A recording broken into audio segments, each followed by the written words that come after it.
बहुत पीछे रहते हैं, उससे भी बढ़कर बहुत कुछ देने वाली ये प्रभु की कथा है। कथा सुनने मात्र से जो कुछ मिलता है ऐसा कहीं नहीं मिलेगा। मैं कथा गाता हूं इसीलिए नहीं कह रहा हूं, ये भगवान ने सब कुछ गाया है। रासोयत पुण्यम, जो राजा महाराजा बड़े बड़े यज्ञ करते थे, राजा ही कर सकते थे और कोई नहीं। ऐसे बड़े बड़े यज्ञों का पुण्य कथा श्रवण मात्र तक कौन यज्ञ करेगा? किसके पास समय है?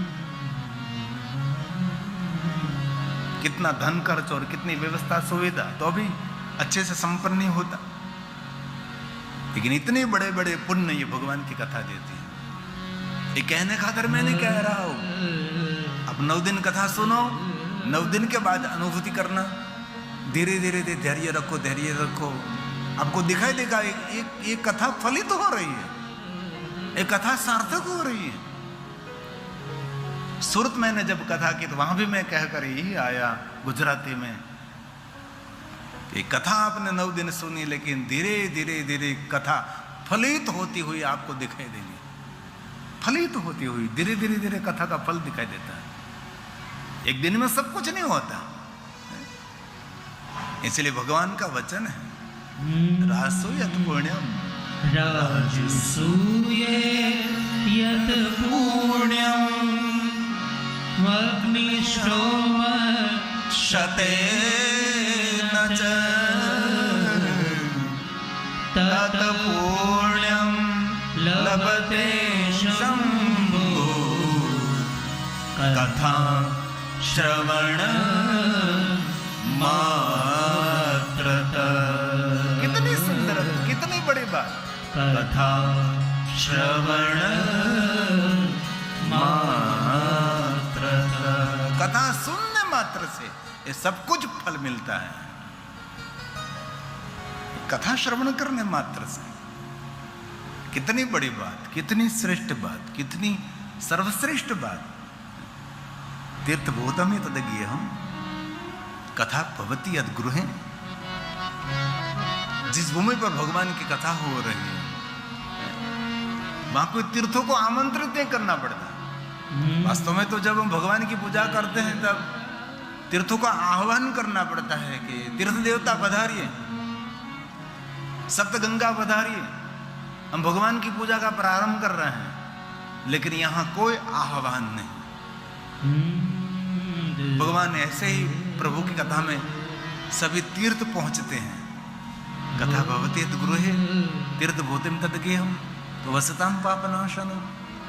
जितने पाप कर्म है सभी वहां से पलायन हो जाते हैं। रशुविक सहस्राणि वाचविशतानि चतुर्प्रदम शैवम, सब कुछ देने वाला ये भगवान की कथा की महिमा। हम सिर्फ भगवान को प्रणाम करते हैं, हम तो वंदना कर रहे हैं, शिव महाप्र ग्रंथ की वंदना करते हैं, उसके प्रति भाव प्रकट करते हैं। और जो मैं कुछ बोल रहा हूं सब कुछ शिव महाप्र अंतर्गत है।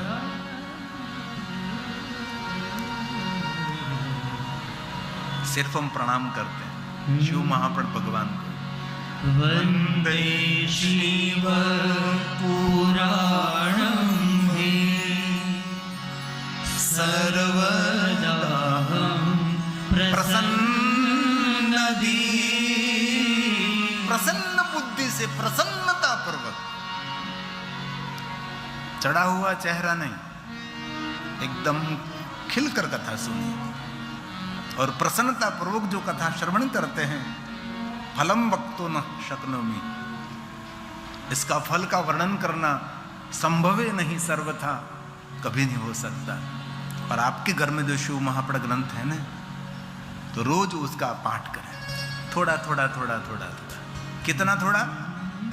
श्लोकम श्लोकार्थ में वचन स पापान मुच्यते क्षणात्। एक क्षण में ये मनुष्य जीवन के सभी पापों में से मुक्त हो जाएगा। थोड़ा भी पड़ेगा। श्लोकम श्लोकार्थ, आधे श्लोक का पाठ करें, इतना तो हो सकता है ना। जब हमारे घर में हम धर्म ग्रंथों का पारण करते हैं ना, ऋषि यज्ञ का फल मिलता है, क्योंकि हमारे ऋषि मुनियों ने सब कुछ दिया। जिनके घर में पुराण का पाठ होता है उसके पितृ तृप्त हो जाते हैं। इसके परिवार में घर में कभी अतृप्ति नहीं रहती। जिनके घर में पुराणों का पाठ होता है, पुराणों का पारण होता है, इसलिए शिव महापुराण एत शिव पुराण एत शिव पुराणं हि ये शिव महापुराण श्लोकं श्लोकार्धमेव च यः पाठे भक्ति संयुक्तः तो स पापान् मुच्यते क्षणात् स पापान् मुच्यते क्षणात्। एक क्षण में मनुष्य अपने जीवन के बहुत सारे पाप कर्मों से आधे श्लोक का पाठ करने मात्र से कितनी उदारता भगवान के रही होगी, कितनी उदारता है, अपने कितने क्रूरता पूर्वक पाप किए होगे, कितनी क्रूरता। पाप ऐसे नहीं होते, क्रूरता प्रकट होते तब पाप फलित होता है। सभी इस पापों से भगवान कितने क्षमा दे देते हैं। और भगवान ने आगे क्या कहा बता, आधे श्लोक का पारण करने का आपके पास वक्त नहीं, समय नहीं है, तो इस ग्रंथ का पूजन तो करें। इस ग्रंथ की पूजा करने से क्या मिलेगा। हमने जब कथा का प्रारंभ किया तो मेरे जजमान श्री ने और मेरे आचार्य जी ने सब ने मिलकर इस ग्रंथ का पूजन किया। तो पूजन करने का महात्म्य क्या है, ये शिव महापुराण ग्रंथ में कहा है, भक्तिया अर्चन है, भक्ति के साथ इस ग्रंथ का अर्चन करें। ये शिव महापुराण भगवान का अर्चन करें। एत शिव पुराणं हि यो भक्त्यार्चने सदा तो दिने दिने अश्वमेधस्य फलं प्राप्नोति इसमें कोई संशय नहीं। फलं प्राप्नोति संशय। इसमें कोई संशय न करे। कथा श्रद्धा से सुननी चाहिए, संशय से नहीं। जीवन में कोई संशय रखना भी नहीं चाहिए। जीवन संशय मुक्त रहे। जीवन को भरना है तो श्रद्धा से भर दीजिए, जीवन को भरना है तो विश्वास से भर दीजिए। प्रभु के प्रति अनहद हमारा भाव, जैसे शबरी का भाव, मीरा का भाव, तुकाराम का भाव, हमारे गुजरात का जलाराम का भाव। शिव का दरबार का नाम है भाव भावाकर्म शिवम। महादेव को पुष्प धन संपत्ति वैभव समर्पित करेंगे, लेकिन उससे पहले भाव समर्पित करें। परमात्मा के प्रति ऐसा भाव प्रकट करें, आपकी आंख, आपका चित्त, मन गदगद होने लगे, ऐसा भाव प्रकट करें। भगवान भाव के भूखे, भोजन के नहीं। ईश्वर के प्रति हमारा कितना भाव, गहरा भाव, इस भाव का मूल्य है। इसलिए कहा भक्तिया अर्चने, कितना फल मिलेगा, दिने दिने अश्वमेधस्य, रोज रोज अश्वमेध देखने का। हम तो कितने भाग्यवान हैं, रोज इस ग्रंथ की पूजा करते हैं, कितना पुण्य मिलता होगा। हमने तो भगवान ने कितनी कृपा की है। और कभी जीवन में ऐसा मानना चाहिए कृतार्थ हो, बहुत भाग्यशाली जीव, बहुत भगवान ने कृपा की हमारे पर।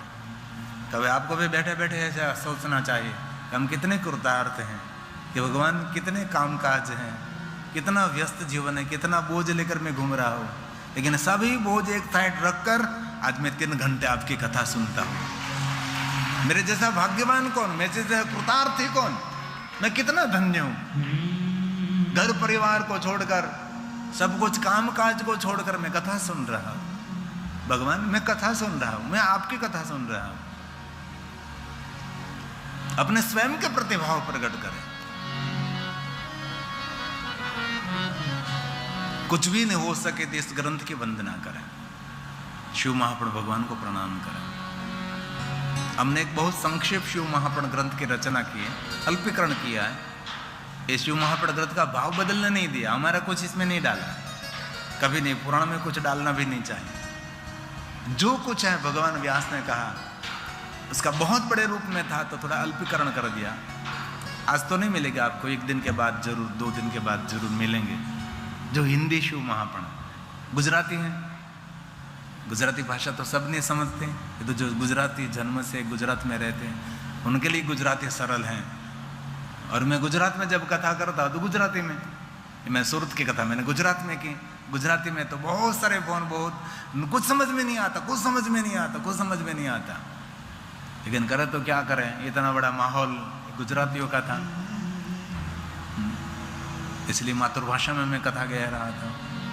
इसके बाद जो दिव्य धाम में कथा वलारड़ी में एक वघासिया परिवार है, उसके सुरापुरा दादा, पाता दादा, और बहुत बड़े रूप में अति भव्यातीत भव्य कथा का आयोजन वलारड़ी गुजरात में दिव्य धाम में कथा होने जा रही है, वो भी गुजराती में होगी। और कोरोना काल ने मुझे हिंदी सुंदर सिखा दिया, इतना मैं परफेक्ट पहले हिंदी नहीं बोलता था। कि कोरोना काल में हमने बहुत ऑनलाइन कथा की, लगातार कैमरे के सामने, आस्था टीवी के माध्यम से देश दुनिया में कथा पहुंचाते रहे, तो हिंदी कथा करते करते थोड़ा सा हिंदी हमारा सुधर गया। अगर हमारा हिंदी तो गुजराती मिश्रित हमारा हिंदी रहता है, सिर्फ हम है लगाड़ते हैं और बाकी तो गुजराती ही बोलते हैं, ऐसा हमारा हिंदी था। तो आपके घर में शिव महापड़ ग्रंथ है तो प्रणाम करें, नमस्कार करें। इस ग्रंथ की वंदना करने से क्या मिलेगा, तो सर्वदेवार्चनम फलम च, कितना सुंदर भाव प्रकट किया। विश्व में जितने देवी देवता हैं, सभी देवी देवता का पूजा अर्चन करने का फल इस ग्रंथ की वंदना करने से मिलेगा। मैं नहीं कह रहा हूं, ये भगवान कह रहे हैं, शिव महापड़ ग्रंथ बोल रहा है। शिव पुराणं मे नमस्कुर्यादूरतः, नजदीक आने की कोई आवश्यकता भी नहीं, कितना सुंदर शब्द दे दिया, दूर से नमस्कार करें। जहां बैठे, हजारों योजन बैठे, कितना ही दूर बैठे, जहां बैठे वहां से इस ग्रंथ की वंदना करने से मनुष्य को विश्व के सभी देवी देवताओं की पूजा अर्चन का फल मिलता है। ये भगवान ने गाया है। शिव पुराणं हि नमस्कुर्यादूरतः,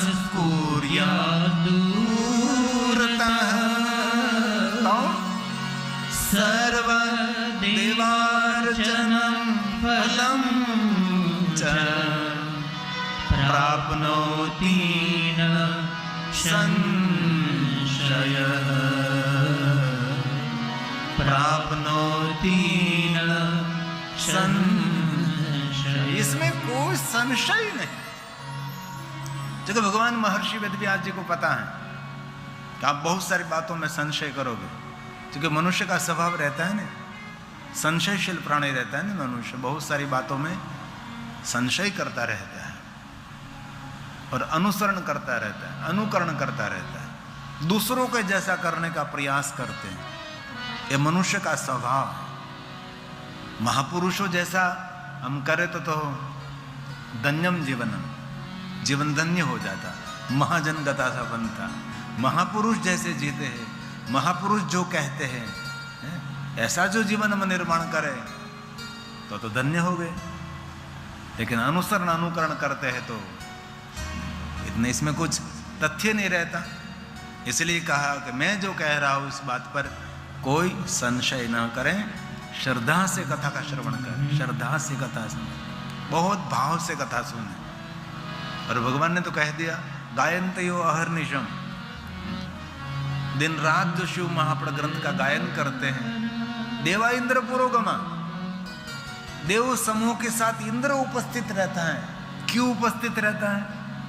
जो दिन रात शिव महापड़ ग्रंथ का गायन करते हैं, उनकी सेवा करने के लिए देव समूह के साथ इंद्र प्रतीक्षा करता है कि मुझे उनकी सेवा का अवसर मिले। ये ग्रंथ की महिमा।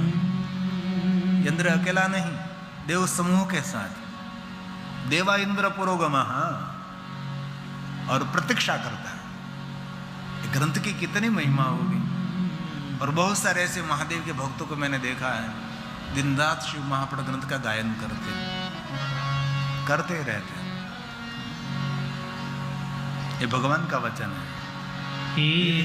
शिव पुराणं हि गायन्ते यो अहर्निशम्, अहर्निशम, हर पल कथा तो हर पल रहती है ना।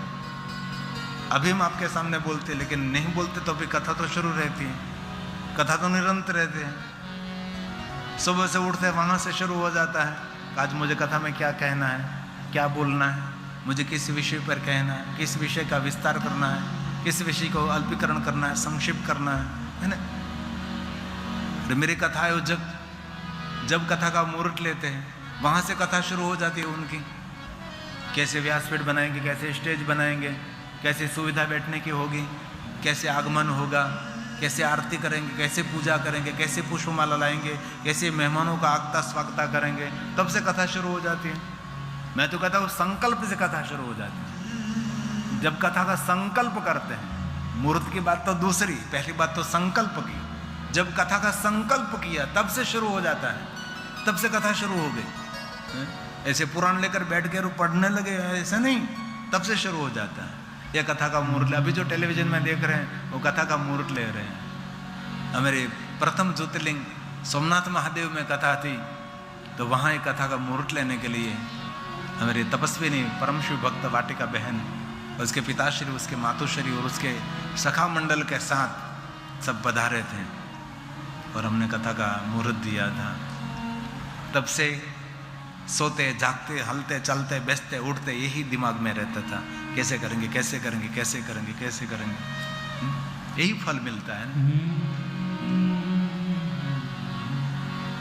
प्लानिंग चलती रहती कथा की, यही कथा है, ये प्रभु की। और कोई दूसरा विचार ही नहीं आता। मिलते हैं एक दूसरे तो अभी उसकी ही बात करते थे, कैसे आयोजन होगा, कैसे होगा, कैसे होगा, कैसे। इसलिए ये भगवान का वचन है हमारे सबके लिए। शिव पुराणं हि गायन्ते यो अहर्निशम् आज्ञातस्य प्रतीक्षे। आज्ञा का पालन करने के लिए कौन खड़ा रहता है? देवा इंद्र पुरोगमा। देवा इंद्र पुरो। ये कथा का महात्म्य है। एक बात कहूं, आप तो नहीं कहोगे, कहो, लेकिन मैं कहूंगा, आप आदर के साथ सुनिए। सप्त संहिता मादरा, जीवन में एक बार अवसर मिले तो 7 संहिताओं के साथ शिव महापड़ ग्रंथ का पारण करना चाहिए। और उत्तर भारत में तो खास लोग महाशिवरात्रि के दिन शिव पार्वती के विवाह महोत्सव मनाते हैं ना। कितना गलत कर रहे हैं, कितनी झूठी बात फैल गई है। ये तो महादेव के लिंग प्रागट्य का दिन है। इस दिन भगवान महादेव लिंग रूप में प्रकट हुए, है ना। ये महाशिवरात्रि है, शिव जी का विवाह का दिन थोड़ा। दूसरी बात, यहाँ के शिवालय देखो तो क्या व्यवस्था है, सबको साथ में बिठा देते हैं। ऐसे होता है, लिंग से सब दूर रहते हैं सभी भगवान, क्योंकि लिंग ऊर्जा का केंद्र है, उसके पास कोई देवता को बिठा नहीं सकते। जैसे हमारे दक्षिण भारत की व्यवस्था है, पार्वती का स्थान अलग रहता है, गणेश जी का स्थान अलग रहता है, हनुमान जी का स्थान, नंदी महाराज और कुर्म अलग रहते हैं, सबको साथ में बिठा देते हैं, घुमरो। ऐसा नहीं होता। इसलिए उत्तर भारत में तो खास। और महादेव के भक्तों के ज्यादातर सभी उत्तर शिव महापुर ग्रंथ में से मिलेगा, कहीं भटकोगे नहीं। कहीं कोई बातों में संशय और कोई प्रवचन करता होगा तो उसको भी कह सकेंगे झूठ बोल रहे हैं आप, ये शिव महापुर ग्रंथ मैंने पढ़ा है, आपकी बात झूठी, ये बात सही है। लेकिन अध्ययन ही नहीं किया, कुछ पाठ ही नहीं किया, कुछ वांचन नहीं किया, तो क्या जो कहेगा वही सुनोगे, वही अनुसरण। ऐसा नहीं होता। इसलिए भगवान ने आज्ञा दी है कि जीवन में एक बार सप्त संहिता मादरात, मादरात आदर के साथ, बहुत भाव भक्ति के साथ, आदर के साथ। ऐसे पाठ करने खातिर कर लिया, अब छोड़ो, हो गया पूरा, ऐसा नहीं। बहुत गहरी भक्ति के साथ मैं भगवान के साथ वार्तालाप कर रहा हूँ, मैं प्रभु के साथ बात कर रहा हूँ, ऐसे भाव से तल्लीन होकर भगवान की कथा का श्रवण करें, भगवान का पाठ करें, शिव महापुर ग्रंथ का। स जीवन मुक्त उच्चते। जिन्होंने एक बार 7 संहिताओं के साथ शिव महापरिनिर्वाण का पारण कर लिया, समझो वो जीवन मुक्त होते। मुक्ति के लिए कोई साधना, कोई अनुष्ठान, कोई उपासना उनसे हो सके न हो सके, कोई संशय नहीं। जिन्होंने एक बार पाठ कर लिया वो मुक्त जीवात्मा हो गया। मैं नहीं कह रहा हूं, भगवान बोल रहे हैं। एक शिव पुराणं मयि सप्त संहिता मादरा। कभी अपने बेड बिस्तर पर बैठकर शिव पुराण ग्रंथ का पाठ नहीं करना है। जैसे भगवान की पूजा में बैठे वैसे पवित्र होकर इस ग्रंथ का पारण करना है। सोते सोते नहीं, बेड पर बिस्तर पर नहीं, अपवित्र स्थान है वहां नहीं। ये भगवान का स्वरूप है। ऐसे एकदम पवित्र एक ऋषि तपस्या कर रहा है, एक कोई साधु भगवान का ध्यान कर रहा है, वैसे शिव महापरिनिर्वाण का पाठ करना, पारण करना है। ऐसे करना है, परिपूर्ण, कुछ भी छोड़ना नहीं है। परिपूर्ण पठेद्यस्तु तो सजीवन मुक्त उच्यते। सजीवन मुक्त उच्यते। मनुष्य जीवन मुक्त है। कितना सुंदर भाव प्रकट किया है। इसलिए जो कुछ सुनता है उनके लिए कहा तवेव जीवनम धन्य, उसका जीवन धन्य है, उसका जन्म लेना सफल है। ये जो भगवान की कथा श्रवण करते हैं, ये भगवान की कथा जो सुनते हैं, दूसरों को सुनाते हैं, सुनते सुनाते जननी धन्य जनको धन्य। क्या भगवान ने कह दिया। जो कथा सुनते हैं, जो जाति ज्ञाति कुछ नहीं, ये सब छोड़ दीजिए। ये तो हमारी वर्ण व्यवस्था है, हमारी सुविधा के लिए सब कुछ है। इसमें जड़ता और पकड़ नहीं है।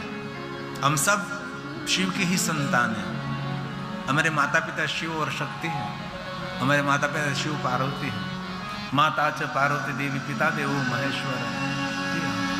उनकी संतान हम सब कोई अलग नहीं, हम सब एक है, एक सूर्य के किरण है। इसलिए शिव और शक्ति की ही हम ऊर्जा स्रोत है, और कोई नहीं। माता च पार्वती, माता में पार्वती देवी,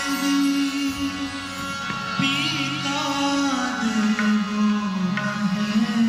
महेश्वर। हमारे सबके माता पिता शिव पार्वती, माँ भवानी। स्वदेशो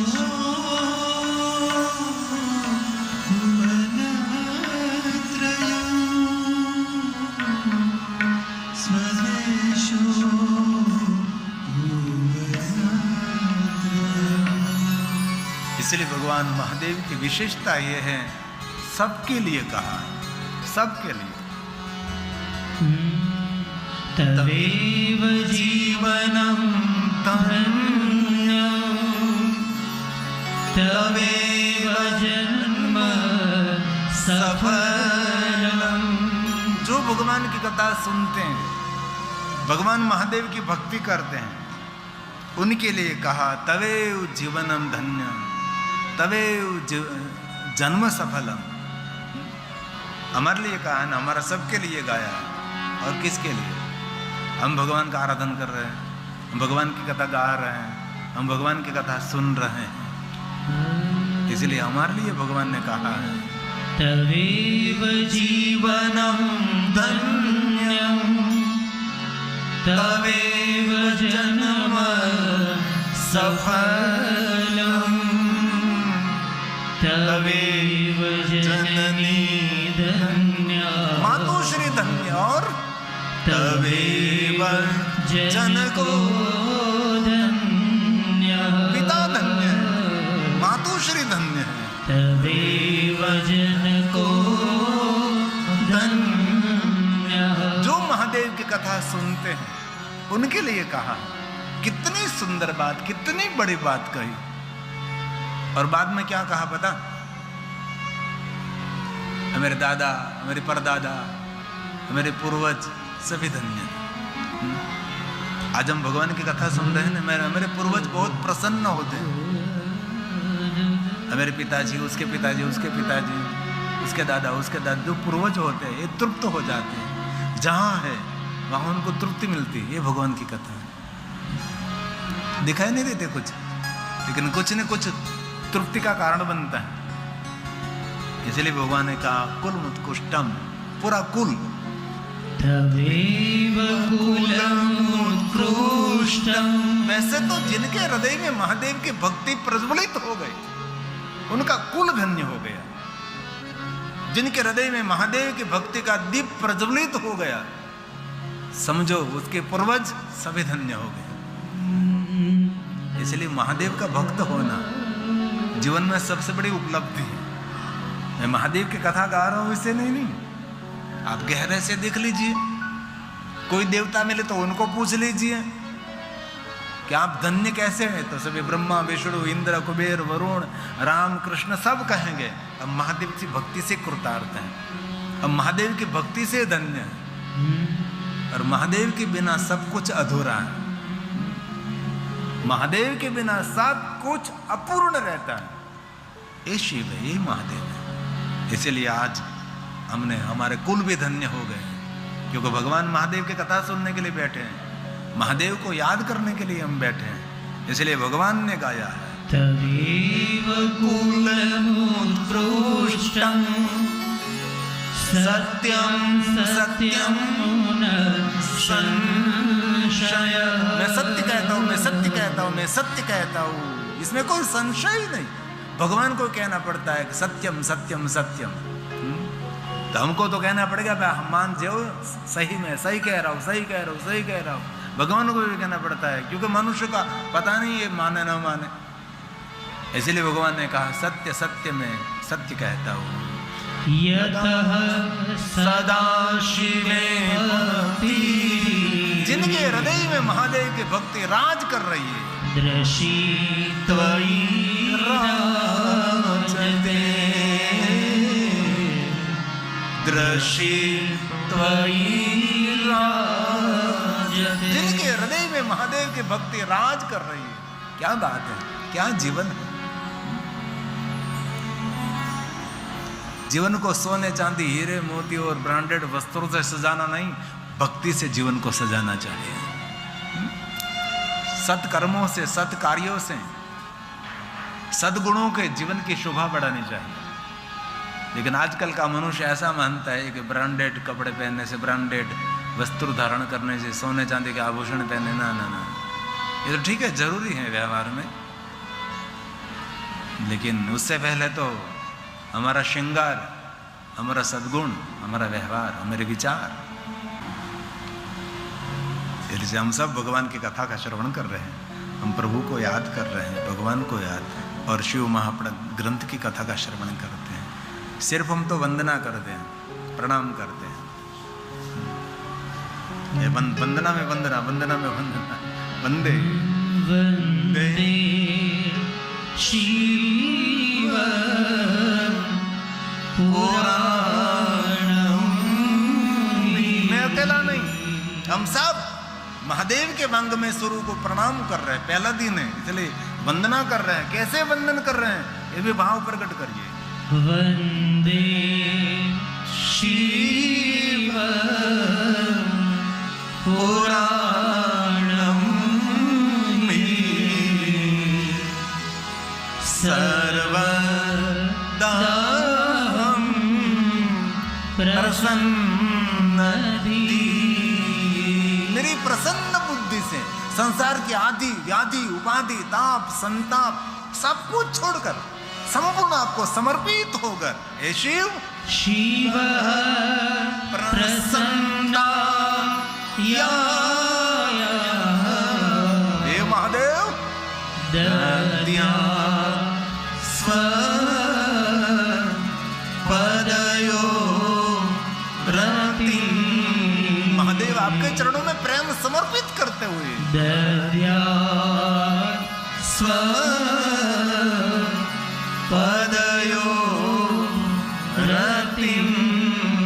आपके प्रति भाव प्रकट करते हुए, आपके चरणों में समर्पित होते हुए, हमारा प्रेम संपूर्ण समर्पित करते हुए, हमारी चेतना, हमारे विचारधारा सब कुछ भगवान आपको अर्पण करते हुए हम आपके वांग्मय स्वरूप शिव महाप्रण भगवान को हम प्रणाम कर रहे हैं। ये ग्रंथ कोई सामान्य ग्रंथ नहीं, शिव महाप्रणम तिलकम, तिलक समान है, सत्य से भरा हुआ पुराण है, वेद सम्मत है, इसमें कोई विरोधाभास बात नहीं हुई, वेद का ही स्वरूप है। वस्तु गीतम, उसका गीत गाया जाता है, पूरे पुराण को गाया जाता है। और जो कोई गाते हैं, जो कोई शिव की स्तुति करते हैं, जो कोई पाठ करते हैं, सुनते हैं, श्रवण करते हैं, भगवान महादेव उनको प्रेम करते हैं, शंकर जी उनको प्रेम करते हैं, हम तो करते हैं। और महादेव को तो रोज कहता मैं माता पिता कहते थे कि ये कह दी कभी तक तू मेरा बेटा है। जैसे महादेव ने उपमन्यु जो कहा, बत्सो उपमन्यु, ये बेटा उपमन्यु आओ मेरे पास। हमको कभी प्रभु कहे आओ बेटा मेरे पास, मैं आपकी प्रतीक्षा कर रहा हूं।